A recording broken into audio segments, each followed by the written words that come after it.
Tala flaval fa apuponga mo telephone mai lisi ufonga le lau moa mo le nei tai a luas fultolo a perila lua fe lua lima.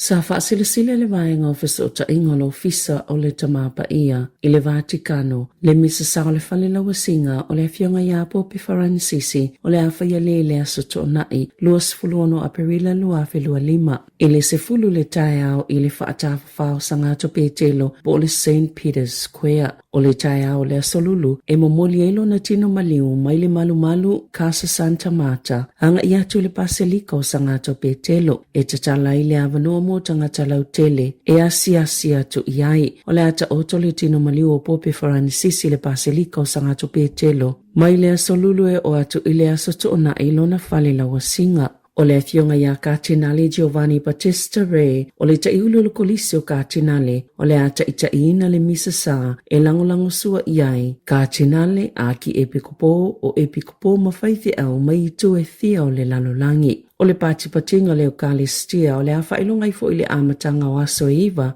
e whaavau wai le Eucharistia whaatasi ai mamisa sa mo le anganga o Pope Francis. E moli atulo na tino maliu i le Basilica o Sangata Maria po le Basilica of St. Mary Major e lango mawai. O le awhiawhila songfua taimi i Roma na whaataunu uina ai se sauninga whaapitoa le tu ina atu le tino maliu o Pope Francis i tutonu o lona pusa maliu o le amatanga leo sauninga mapolo kalame whaanga solo i o lava i le filifilinga o se tasi o le aso i tu langa ia te ia e to te leta i tai o le lanlangi na wha leo la tau wha maisenga ma le anganga whaavau i le tu malo ai o Pope Francis. E fitu aso o whaatonu ina i Argentina le atunu o Pope Francis ina ia whaavau wai e whaapea fo i le atunu o tua oi o Brazil.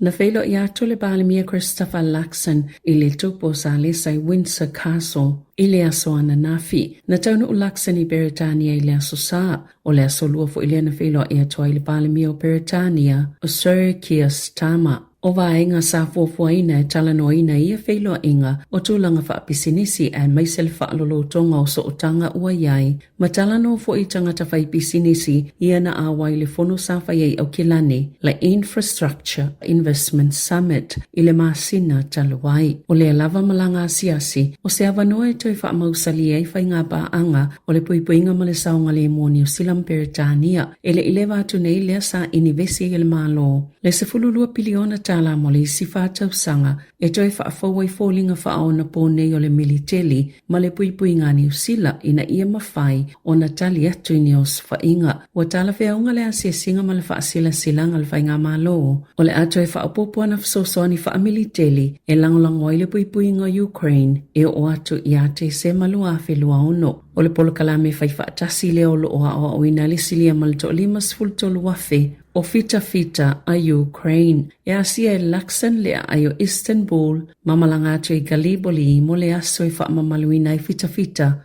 na maliliu i taua le Anzac Day i le whai ungo le vai aso. Na o atu tala le tuumalo Pope Francis le Balimia a o lumana i le whelo inga male tupu ma saola tala noa i fo ia winga le tamapa ia mua i le amatanga o la whelo inga pe ona sauno le Balimia o New Zealand ele i whai se whai unga Luxon e awai joy sauninga o Pope Francis i Italia fato a mua sana whai unga i na yaso o lumanai pe avi fo inisi e whai masui o New Zealand.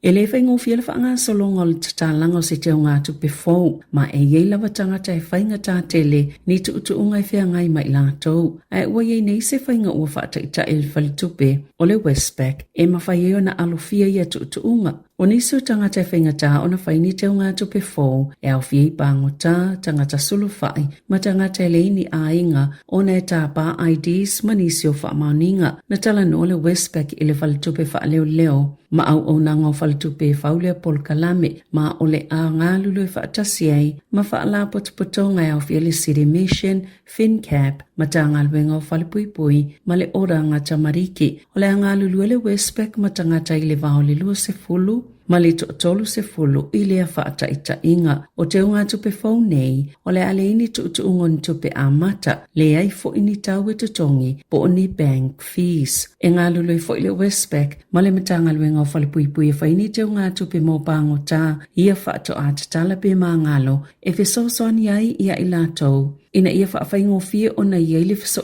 inga matangata mai lata ile 5 se lau te unga tupe na te tala e ala mai lea polo kalame pe o na whaalia li su enga ali detail. Na whaalia Victoria State o le University of Victoria o se whainga matua mana ia tele o lea ua whaia foi e isi atu nuu.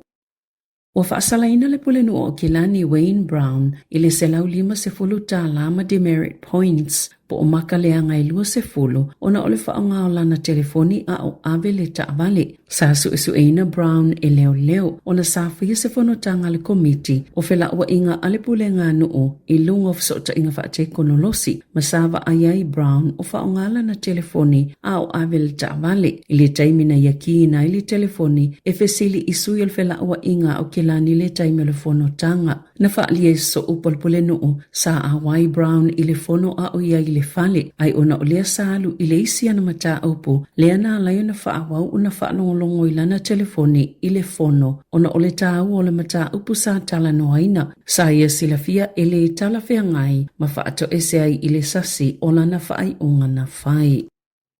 O le taule le atolus ful tolu tau sanga lea na maliu ona o se whainga whaao o 5 i seno whanga whaatalipasi o Kilani o ta ue whaapea o se tama onga maile United States of America o lo sa ili lona whaailonga o le fōma i o le tau whaamanino ma o lona ingoa o Kyle Forrell. Na o sofa ina si tangata le taule le atalavou i seno whanga whaatalipasi i St. John's Road i Meadowbank i le pōles to nai na avel fale mai mamaliwa i lava mai o na manuanga na ta ua leo e leo ilole mawhaanga na whai e leo sfa inga peitai e tali tono e i lava nisi lea tunuu e sila fia tangata e to olua ia nao fia le mta upu o loo sa ili leo se SUV lanu liuli o loo masalumia i leo sfa inga pio na whaalia e Glenn Baldwin ma o loo fia Mosef Sosani le sa ilinga po ai tangata na ia i lea taavale e i se taavale lanu pa e pa e o le ito aingo le Toyota o loo fia mau fo i leo e whaapea e moli mau i le nei mta upu o na sa malanga i le ito i sisifo i lea mga ala ai o soane le SUV lanu liuli maliliu whaafua se i lumane na ta ue whaapea na alu le taule lea ua maliu i le supermarketi petu sa ole toi 20 minute i le sefulu ma sa vali le petu sa male fase lau mita le mamao i le nofuanga whaatalipasi na sao whaiai ai pe amani 9 minute mulmuliane na whaoli mai tangata ia na o atu le ta vale lanu liuli pe ona ta ua e leo. E ile tangata na manumalo ile 5 se la wafetala o le loto ile aso mo Januari ile iyo o atu lava e talalo na malo o le pepale na whaatau ile Fresh Choice i papa mua i Bay of Plenty e to lua tangata na manumalo ile miliona o le isi pepa laki na whaatawina ile Mirabuka Super 8. I au Kilani ma ua umo na tala lea manu malo e te tau ono o atu lea somo mo Januari lo a whelua ono ua mai a o na tala le manu malo o lea tangata. I ta alonga, e silia male to a whele a walo waa o le ai Wellington el vai sonei mo le tu ngā waa sa ilieni a wanoa mo le suenga siambini persio le tau sanga nei e 5 iwa kalapu ese mai New Zealand a toa o lo filifilia mai Yesu i nei e to a whe male 5 e tau vai le waka ama long distance nationals le o le atali malo i le aio porirua i le aso tofi nei 2 fao a perila e o atu i le aso sa 2 fitu na whaalia Laura Collins le pule sili o le waka ama New Zealand e sui lava i tau sangata i tasi no fuanga i whai eitu unga waa ona e mawaifo i le avanoa o le awalo waa e alo waa i nisi no fuanga matango fie o Aotearoa. Tala fowia maile si ufonga le lau mua mo le nei vaenga o le tae au.